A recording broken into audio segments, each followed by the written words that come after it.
Hey, what's going on, people? So, I try to keep my videos short. This video is just going to be a quick overview of kind of like what my car's been through, what I did to it, like the results from the recent dynos that I've been. So, just to kind of get it started. So, this is a dyno sheet from 2019, July.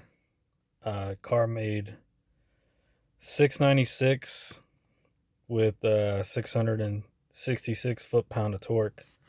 But like if you look at the average torque, it's 642. Um, this is like the first time that I was able to run a 9-second quarter mile on this particular setup. So with the car being about 4380, 4400 with me in it, you can kind of use this as a reference if you want. Because I went nine like 997s, or like I think my best was like a 991 at like 137 ish, maybe a low 138. Um, so that's what I was able to do on this particular setup. I think I had a 9.5 lower, 2.5 upper, and a ported blower, ID 1300s, E85. Air raid intake, just standard headers with like stockish exhaust, like out the back. So this is just this dyno. So about a year later, I went back and got the heads ported, and then I changed out the cam. That's one thing about this dyno too. If you look at this, like the torque curve, it like goes up and then it kind of falls off at this like 5K 5300 RPM area.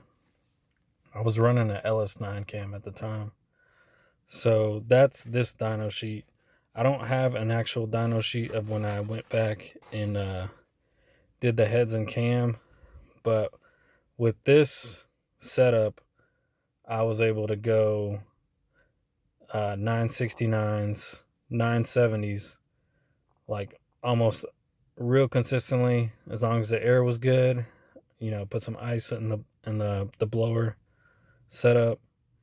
Good burnout. Was hitting like high 1.360 foots. Like real low 6.2s, 6.1s, like high 6.1s in the eighth.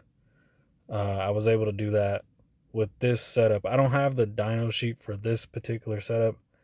But my tuner is dedicated Motorsports out in Weatherford, Texas. They're a really good shop. I'd highly recommend them for anything GM related, as long as your car is like 2008 and newer. I know with like the older ECU or whatever version that those like 2006 and under cars come with, they're not like a huge fan of tuning like the older software or whatever it takes to get those vehicles. But with this setup, I was pretty consistent running 9.7s, 9.8s, and I was real happy with the car. But on this setup, I'm still on stock bottom end, and like where I stay at, nines is awesome for like a street car, but I mean, you got people that just keep adding and adding and keep doing things to cars. So if you want to stay kind of somewhat relevant in the scene, you just kind of got to keep adding more. And so that's why I kind of went with the 2650, because I mean, I could have done a little bit more to my setup, but as far as efficiency, I feel like it was out of the range. So that's why I went ahead and added the 2650. And with this setup, just so you guys know, all these other dyno sheets, they were on about like E79, E80, like the max you can get from the gas stations.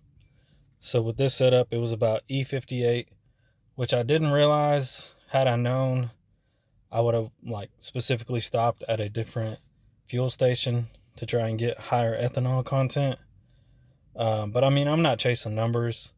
I'm more of, once the car's dialed in and it runs hard, I don't give a crap. Like, I'd rather go to the track and run better performance wise and time wise than just, a dyno pool, because we all know like a dyno is just a tool for that. So on this dyno sheet, you can see I made 816, so almost 40 more horsepower than the old setup. But the thing is, I was trying to calculate what pulley sizes I needed for my setup to hit like a certain boost level, to hit like a certain power band. My car ended up making, I think, 16 pounds on a 9.5 lower, and what came with the blower kit was a 3.5 pulley. Now, I was kind of guessing it would be like around 18 or 19 pounds, which probably would have put me closer to like 900 to the tire, which I honestly would have been like ecstatic over that. I probably wouldn't have changed a damn thing. I haven't been to the track yet, so I've always been able to go faster no matter what. Like, every time I've tweaked my car, there's actually another dyno sheet that I have where I made less power than one of these, and my car still ran faster. Don't ask me how or why, but that's what happened. But either way, so the car made 816 with 677 torque. But if you look at the power band, like, the power is like all the way to red line. Torque kind of falls off at like 5,600. It's kind of leveling off, staying the same. I assume that should like bounce way up as soon as I pulley down, because what I'm going to do, I ordered a 3.1 upper, which should put me like 2, maybe 2.5 pounds higher than what I'm making now.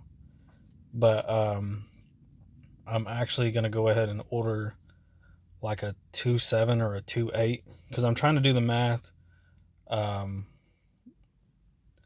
get right around to 19-20 pounds, because I don't want the car over boosting, causing issues with belt slip, because I know once you kind of push these things over like 22 pounds, a lot of people will either have to have like a different bracket or just something added on to help with belt slip tremendously, because that's like the biggest complaint on 2650s is belt slip.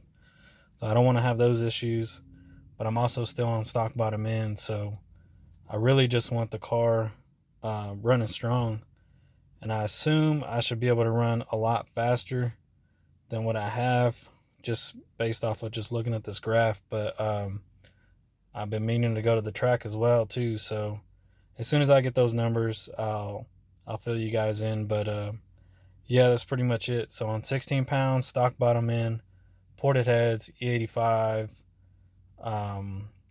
basic bolt-ons that almost anybody has on like a full bolt-on type car. This is what it made.